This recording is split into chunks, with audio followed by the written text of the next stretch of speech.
Hello everyone and welcome to study with Sunil. देखिए दोस्तों, बात करेंगे 25 जुलाई 2020 से रिलेटेड जो करंट अफेयर्स बने हैं उसके बारे में अपन बायोलॉजी जीव विज्ञान से रिलेटेड कुछ हेल्थ एंड डिजीज़ के बारे में क्वेश्चन आंसर के बात करेंगे। तो देखिए सेशन शुरू करते हैं। रिलायंस इंडस्ट्रीज़ का जो मार्केट कैप है वो कितने लाख करोड़ के पार पहुँचने पर वह भारत देश की पहली कंपनी बन गई है। रिलायंस इंडस्ट्री भारत देश की पहली कंपनी बन गई है।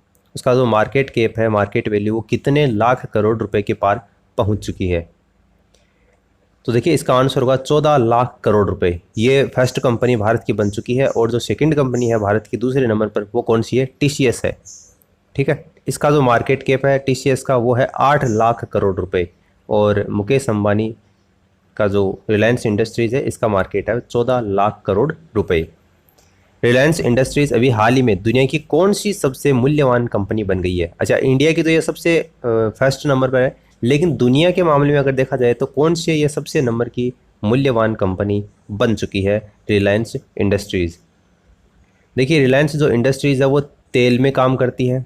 कौन कौन सी सेक्टर में काम करती है? तो देखिए तेल इंडस्ट्री में काम करती है, रिफाइनरी में काम करती है, पेट्रो रसायन में ये काम करती है, रिटेल एंड जो टेलीकॉम कंपनी है वहाँ पर भी रिलायंस इंडस्ट्रीज़ का दबदबा है।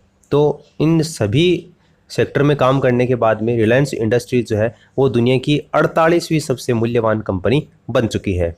ऑप्शन फोर्थ इसका आंसर होगा। यूपीएससी ने भारतीय आर्थिक सेवा परीक्षा 2020 है उसको कब आयोजित करने की घोषणा की है? यूनियन पब्लिक सर्विस कमीशन के द्वारा 16 से लेकर 18 अक्टूबर 2020 को यूपीएससी ने आर्थिक सेवा परीक्षा 2020 आयोजित करने की घोषणा की है। इसका जो नोटिफिकेशन है वो 11 अगस्त को आयोग के द्वारा जारी किया जाएगा। अभी हाल ही में किसने छात्रों को मानसिक स्वास्थ्य और कल्याण के लिए मनोसामाजिक सहायता देने के लिए मनोदर्पण पहल शुरू की है? मनोदर्पण पहल शुरू की है, किसने शुरू की है? देखिए केंद्रीय मानव संसाधन विकास मंत्री के द्वारा शुरू की गई है और उनका नाम है रमेश पोखरियाल निशंक। रमेश पोखरियाल, तो केंद्रीय मानव संसाधन विकास मंत्री। बॉलीवुड के किस प्रसिद्ध अभिनेता ने रोजगार ढूंढ रहे प्रवासियों के लिए प्रवासी रोजगार एप्लीकेशन शुरू किया है? प्रवासी रोजगार एप्लीकेशन किस बॉलीवुड अभिनेता ने शुरू किया है? तो सोनू सूद के द्वारा इसको शुरू किया गया है। सोनू सूद इसका आंसर होगा। इनमें से किस राज्य सरकार ने वेस्ट टू एनर्जी के नाम से एक पहल की शुरुआत की है? वेस्ट टू एनर्जी के नाम से कौन सी राज्य सरकार ने एक पहल शुरू की है? दरअसल इनमें से आंसर होगा, और वो राज्य जो है वो प्रतिदिन 900 टन अपशिष्ट पैदा करता है जिसने वेस्ट टू एनर्जी के नाम से पहल शुरू की है। तो इसका आंसर होगा उत्तराखंड सरकार। अभी हाल ही में किसने एक उच्च क्वालिटी का ड्रोन भारत विकसित किया है? एक उच्च क्वालिटी का ड्रोन है जिसका नाम है भारत, वो किसने डेवलप किया है? इसरो ने, नासा ने, डीआरडीओ ने या फिर स्पेस एक्स ने?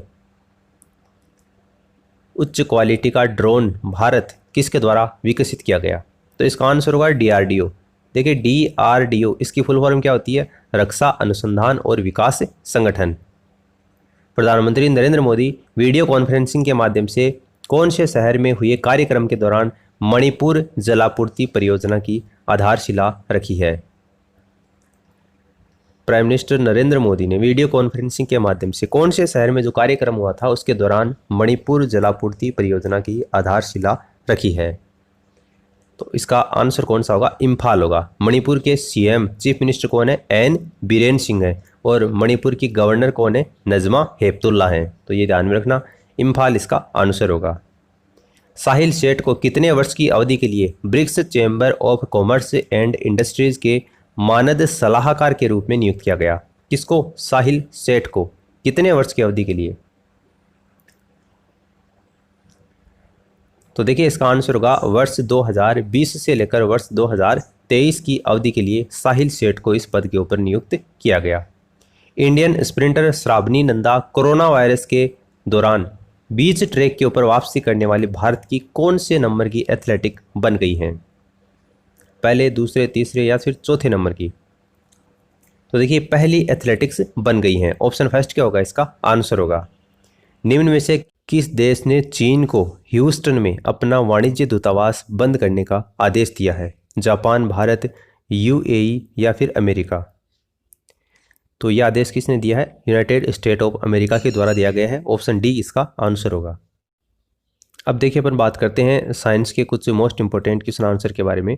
Deficiency of iron causes, deficiency of iron causes इसको अपन क्या बोलते हैं? किडनी स्टोन, एनीमिया, फीवर या फिर थायराइड? तो इसको किस नाम से जानते हैं? एनीमिया के नाम से जानते हैं। भोजन के जटिल घटकों का सरल पदार्थों में टूटना क्या कहलाता है? भोजन के जो जटिल घटक होते हैं उनका सरल पदार्थों में टूटना उसको क्या बोलते हैं? श्वसन बोलते हैं, पोषण, पाचन या फिर सांस लेना? तो उसको क्या बोला जाता है? पाचन बोला जाता है। ऑप्शन थर्ड इसका आंसर होगा। पुरुषों में गले के किस भाग को एडम का सेब कहा जाता है? गले के किस भाग को एडम का सेब कहा जाता है? वर्ताकार उपास्थि को, कंठ नली को, श्वास नली को या थायराइड उपास्थि को? पुरुषों के गले में किस भाग को एडम का सेब कहा जाता है? तो देखिए थायराइड उपास्थि को कहा जाता है। ऑप्शन डी इसका आंसर होगा। ग्रसिका और छोटी आंत के मध्य एक बड़ी थैली उसको क्या कहते हैं? ग्रसिका और छोटी आंत के मध्य एक बड़ी थैली की संरचना होती है, उसको किस नाम से जानते हैं? तो उसको देखिए इसमें मानव के अंतर्गत उसको आमाशय के रूप में एक मोटी दीवार होती है उसके रूप में जानते हैं, और उसको रूमिनेंट में उसको रुमेन के नाम से भी जाना जाता है। तो दोनों होगा इसमें A and B. Option D इसका आंसर होगा। आयोडीन की कमी के कारण कौन सा रोग होता है? कोई बुखार हो जाती है आयोडीन की कमी से, या फिर हैजा होता है, गोइटर होता है या फिर मरसमस होता है? आयोडीन की कमी से कौन सा रोग होता है? देखिए इसका आंसर होगा गोइटर रोग। थायरोक्सिन हार्मोन जो है वो थायराइड ग्रंथि के द्वारा स्रावित किया जाता है, और आयोडीन की कमी से थायराइड ग्रंथि है वो फैलने लग जाती है। आयोडीन की कमी होती है तो थायराइड ग्रंथि फैलने लग जाती है, जिसके कारण जो थायराइड ग्रंथि है उसमें सूजन आ जाती है और उसको अपन गोइटर बोलते हैं। तो आयोडीन की कमी से कौन सा रोग होता है? गोइटर रोग हो जाता है। बैक्टीरिया को पानी से अलग करने के लिए इस्तेमाल की जाने वाली प्रक्रिया, बैक्टीरिया को पानी से अलग करने के लिए जो प्रोसेस काम में लेते हैं उसको क्या बोलते हैं? क्रिस्टलीकरण, वाष्पीकरण, निस्पंदन या फिर निस्तारण? तो देखिए उसको बोला जाता है निस्पंदन। ये जो प्रोसेस है इसमें पानी को एक सक्रिय कार्बन फिल्टर के माध्यम से छाना जाता है। तो बैक्टीरिया को पानी से अलग करने के इस्तेमाल के लिए निस्पंदन प्रक्रिया काम में ली जाती है। वर्णांधता और हीमोफीलिया किस प्रकार के रोग हैं? वर्णांधता और हीमोफीलिया ये किस प्रकार के रोग हैं? पानी से पैदा होने वाली बीमारी है, कोई संचारी रोग है, अवाप्त है या फिर कोई आनुवांशिक विकार है? तो ये क्या है? एक आनुवांशिक विकार है। वर्णांधता जिस भी व्यक्ति को हो जाती है वो लाल और हरे रंग में विभेद नहीं कर पाता, और हीमोफीलिया जिस भी व्यक्ति को हो जाता है तो उसमें रक्त का थक्का नहीं जमता, यानी कि चोट लगने के बाद में उसका जो ब्लड है उसका सर्कुलेशन बंद नहीं होता, वो बहता जाता है। तो आनुवांशिक विकार हैं ये दोनों। पेनिसिलिन प्रतिजैविक दवाएं प्राप्त होती हैं, किससे प्राप्त होती हैं? पेनिसिलिन प्रतिजैविक दवाएं किससे प्राप्त होती हैं? फफूंद से, शैवाल से, जीवाणु से या फिर नील हरित शैवाल से?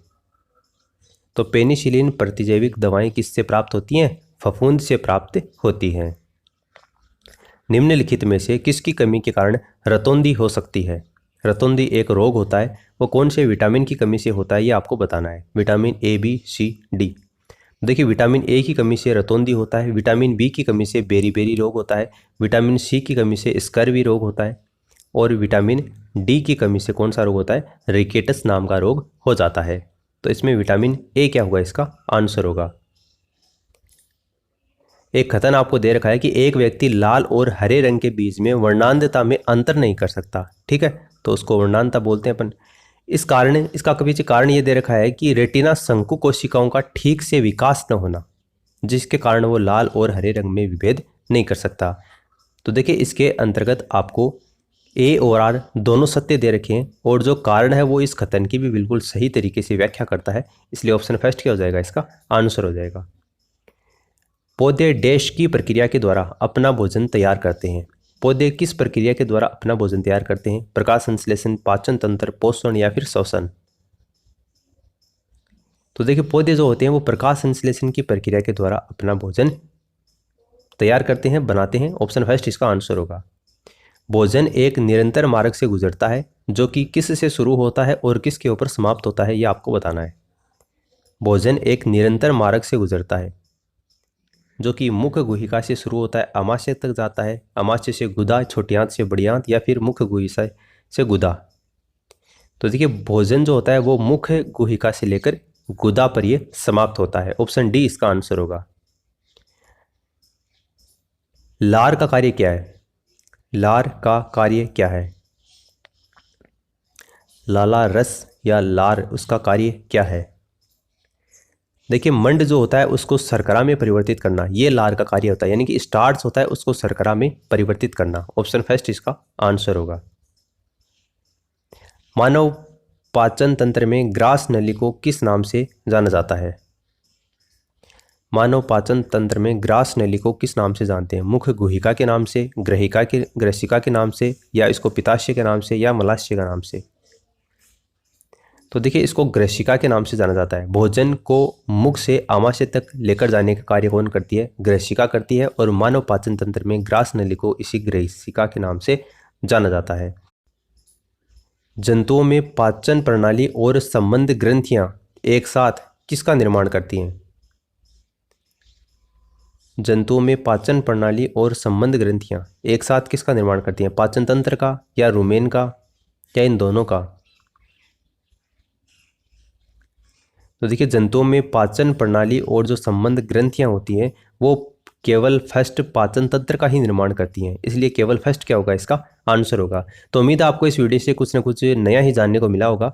उम्मीद करता हूं कि आपको ये वीडियो पसंद आया होगा, इसको आप ज़रूर शेयर करेंगे। और for the time being this is the complete analysis of the video. Thanks for listening as always. God bless you all.